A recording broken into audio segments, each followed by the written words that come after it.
À quoi peut bien ressembler le quotidien d'un expat au Mexique en tant que professionnel de l'immobilier? Je vais essayer de vous emmener avec moi aujourd'hui dans un quotidien typique en tant que broker professionnel, chasseur immobilier pour les étrangers ici au Mexique. Je suis également investisseur. Aujourd'hui, je m'occupe de deux dossiers clients très intéressants parce que c'est deux dossiers complètement différents. D'un côté, on a une relocalisation ici à Querétaro d'une famille, une jeune famille avec de jeunes enfants, donc on va les regarder pour des maisons. Et puis de l'autre côté, ça va se faire à distance en plus, donc c'est ça aussi intéressant dans ce métier, c'est qu'aujourd'hui avec la technologie et en 2026 on arrive à travailler à distance. Donc appel vidéo, des vidéos, parfois on fait du drone, des choses comme ça. Et de l'autre côté, on a des clients qui sont ici, des investisseurs ici à Querétaro, et on est en train de regarder des opportunités. Alors c'est pour un pied-à-terre ici à Querétaro. Évidemment, c'est un choix personnel, donc il faut un minimum un coup de cœur, mais j'accorde toujours de l'importance à faire investir mes clients de la meilleure manière possible pour leur patrimoine. Donc je suis toujours dans cette réflexion, évidemment il faut que ça plaise, mais il faut faire aussi les bons choix. Donc je vous emmène avec moi. On est parti sur une petite demi-journée bien ensoleillée, donc c'est parfait.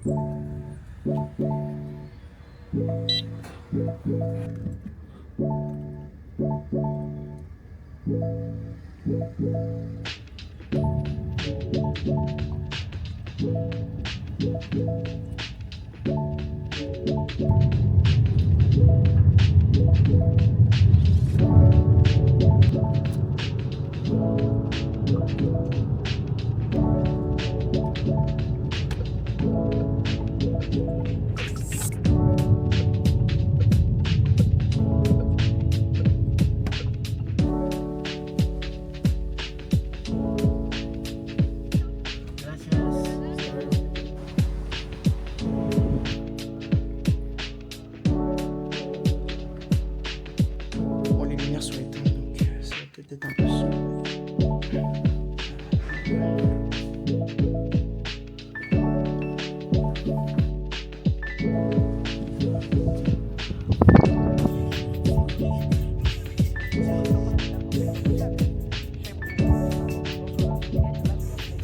Ok, première visite faite, je vous fais un petit débrief. Très belle option. Pour vous remettre un peu de contexte et vous donner un peu plus d'informations sur cette situation, on parle d'un Français cadre qui est, comme beaucoup ici d'étrangers, relocalisé à Querétaro.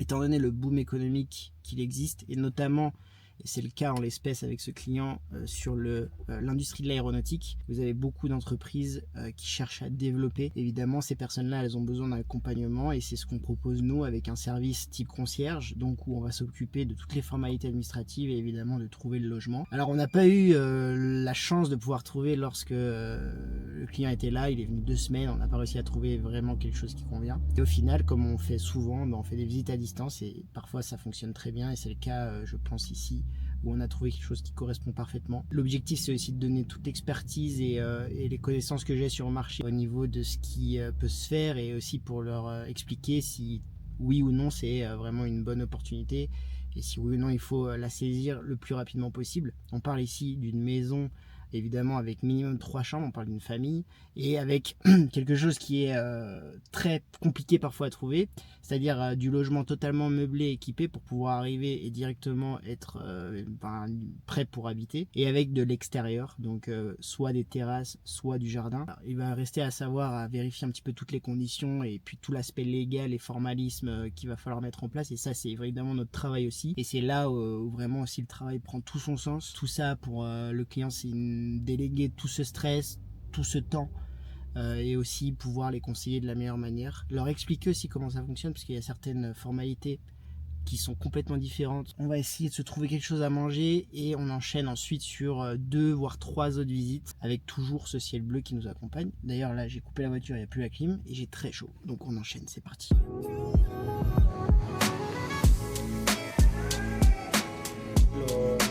Pienso nada más acordarme de la distribución.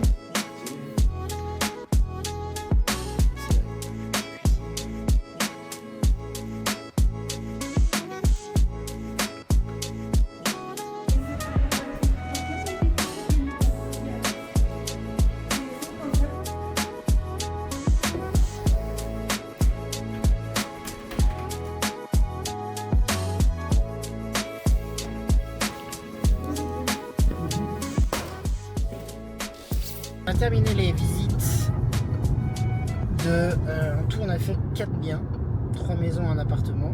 On avance. Alors les visites sont plutôt bien passées. La propriété qui a le plus intéressé ma cliente, eh bien, c'est un appartement. Pour le prix, il offre des finitions vraiment au-dessus de la moyenne, avec une vue, une véritable vue panoramique qui est très rare dans ce type de prix. Pour vous donner une idée, on est sur une recherche aux alentours des 200 000 euros pour un pied-à-terre ici à Querétaro. Il y a des offres, je ne suis pas en train de vous dire que c'est impossible de trouver quelque chose à 200 000 euros, c'est un budget confortable ici à Querétaro, mais c'est lorsqu'on met en face les critères de la recherche de ma cliente, où là en effet c'est un peu plus compliqué. C'est mon travail au quotidien, donc j'ai l'habitude, mais c'est vrai que quand vous arrivez sur un marché tel qu'un marché mexicain ici à Querétaro qui s'est construit avec des standards mexicains, il y a un certain nombre de critères des fois qui ne sont pas alignés sur ce que potentiellement une personne étrangère peut rechercher. Et donc ça implique une recherche un peu plus approfondie, et c'est évidemment pour ça aussi que, selon moi, de travailler avec un chasseur immobilier qui est le service que j'offre, c'est là aussi où ça prend tout son sens. On va pouvoir vraiment rentrer plus en profondeur dans la recherche. Enfin, on ne sera pas limité comme un agent classique par un portefeuille de biens disponibles à la vente, qui est un autre métier pour moi. C'est comme je dis souvent aux personnes que j'accompagne, je ne suis pas du tout une critique envers les agents immobiliers, je dirais de personnes qui cherchent à vendre des biens. C'est un autre métier. Voilà, nous on part d'abord d'une feuille blanche et de critères établis par l'acheteur, par l'investisseur.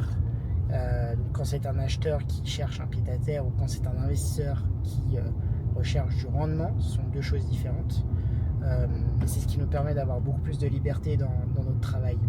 C'est des missions plus ou moins longues, ça dépend un petit peu des critères, de la difficulté de la recherche, et puis des disponibilités sur le marché. Il y a des opportunités des fois qui s'ouvrent, et puis parfois c'est un peu plus compliqué en fonction de la dynamique du marché.